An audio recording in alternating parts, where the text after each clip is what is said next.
Once in a while, you just gotta do something different. And for me, that was my recent experience with United Airlines Island Hopper route, which flies from Honolulu, Hawaii to the US territory of Guam. And there's a couple of stops and small islands in between to the Marshall Islands and Micronesia.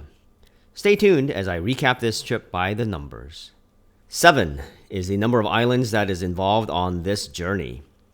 We start on Oahu, which is part of the Hawaiian Islands, and then we go to Majuro Atoll, and then the Kwajalein Atoll, which are both part of the Marshall Islands. And then from there, we hit the islands of Kosrae, Pohnpei, and Chuuk in the Federated States of Micronesia. And then we end up in the island of Guam, which is part of the Mariana Islands. At each stop, there are passengers who deplane as that was their final stop. And for those passengers who are continuing their journey, they have a choice of staying on the plane or walking off and stretching their legs.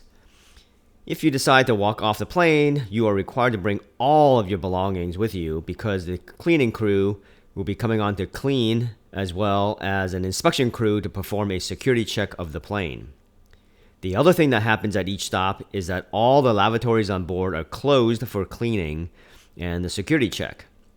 The only stops where transit passengers were not allowed to deplane was the Kwajalein Atoll, where the Buckholz Army Base was located. This place was pretty locked down as it was announced prior to landing that we could not take photos or videos of the islands at all. But here's my attempt of getting you some footage anyways. At each stop where you can get off the plane, you can basically go from the plane to the departure waiting area. Most of these are very small, but do come with a snack shop and restrooms. However, none of them had any self-service for my US cell phone, so that was a little bit disappointing. The departure hall for Pohnpei did actually have Wi-Fi, although I was not successful in connecting for whatever reason. And on my journey, the departure hall for Chuuk was under construction, so you couldn't even get off the plane to go hang out in the departure hall. 6 is the number of flight segments for this journey. I was able to stay in my window seat the whole time, but apparently some people got different seats on different legs as there were different people boarding and deplaning at each stop. Each leg is slightly different in terms of the food and snack offerings. On leg 1 between Honolulu and Majuro, a hot breakfast was served. Economy class passengers got a breakfast sandwich, and business class passengers got a choice between an egg pastry or a chocolate pancake. On the last leg, a hot sandwich was served. On the other legs, snacks like almonds and beverages were served. So if you don't want to eat the same thing all day, I recommend that you bring your own snacks. One thing that is exactly the same for each leg is the flight safety video. I've already watched this many times before as I'm a frequent flyer, but 6 times in a day is a new record. Because I had to watch this so many times, I'm pretty sure I found all of the Loch Ness Monster Easter eggs in the videos. I spotted them in the winter scenario, the German festival, the Indian festival, and the hot air balloon. Did I miss anything? The other thing that was the same for each leg was that Wi-Fi did not work. I'm not sure if this is because we're flying over the Pacific or because the plane was old and just didn't offer Wi-Fi service. 5 is the number of PQF or Premier Qualifying Flights that you get on your United Mileage Plus account. The number of butt-in-seat miles is 3,801, which is what you get if you flew directly between Honolulu and Guam. No extra miles for all the stops. That would have been nice to get the minimum 500 for all those short segments. And I can't figure out why the PQF is not 6 since it's a 6-segmented flight. Let me know in the comments below if you have the answer. Does it have to do with the direct flight versus a non-stop flight? 4 is the number of time zones that you fly through, including crossing the international date line. Hawaii is GMT minus 10. The Marshall Islands are GMT plus 12, which is the same time zone as New Zealand. Kosrae and Pohnpei are in GMT plus 11, and then Chuuk and Guam are both GMT plus 10, which is the same time zone as Sydney, Australia. So as I flew from Honolulu to Guam, I became 20 hours ahead, but somehow I lost a day. This time travel stuff still boggles my mind. 3 is the number of countries involved in this trip. So even though you're going from the US state of Hawaii to the US territory of Guam, you're transiting through 2 different countries, the Marshall Islands and then the Federated States of Micronesia.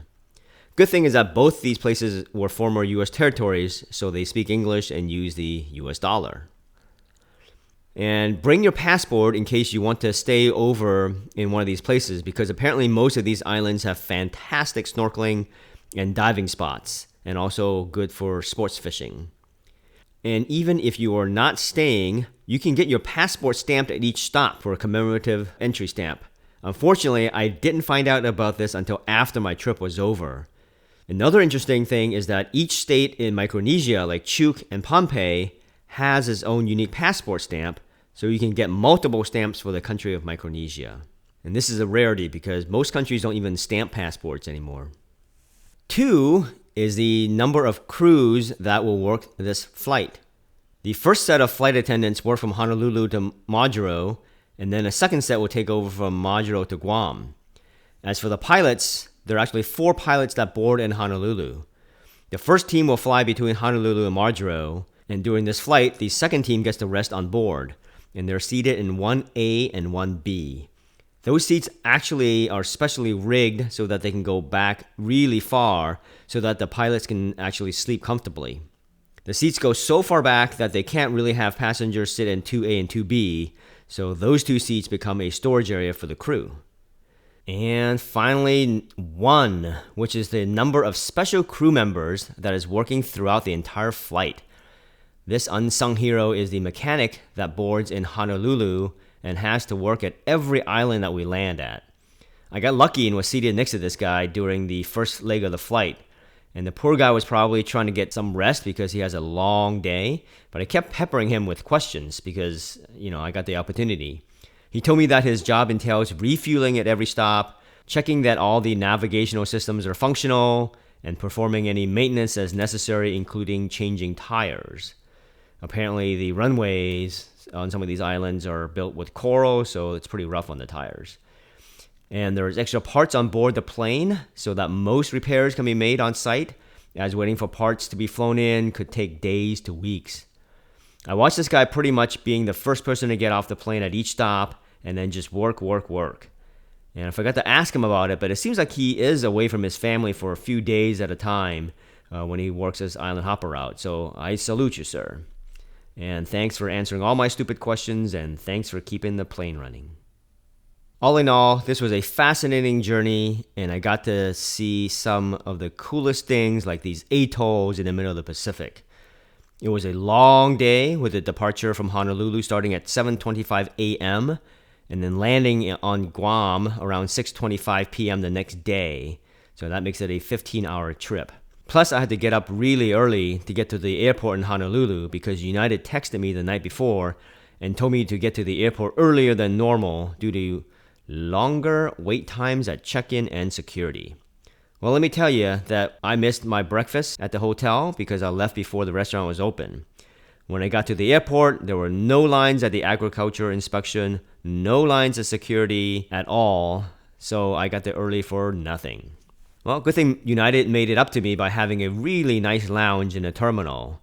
And because this flight is considered an international flight due to us landing in foreign countries, anyone with at least a Premier Gold status with United is allowed to use the lounge.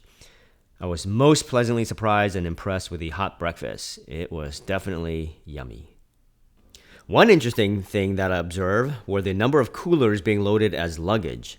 I was pretty lucky because I was seated right above the cargo loading area, and I witnessed these Micronesian suitcases as the residents on small islands send these coolers to the big islands packed with fish.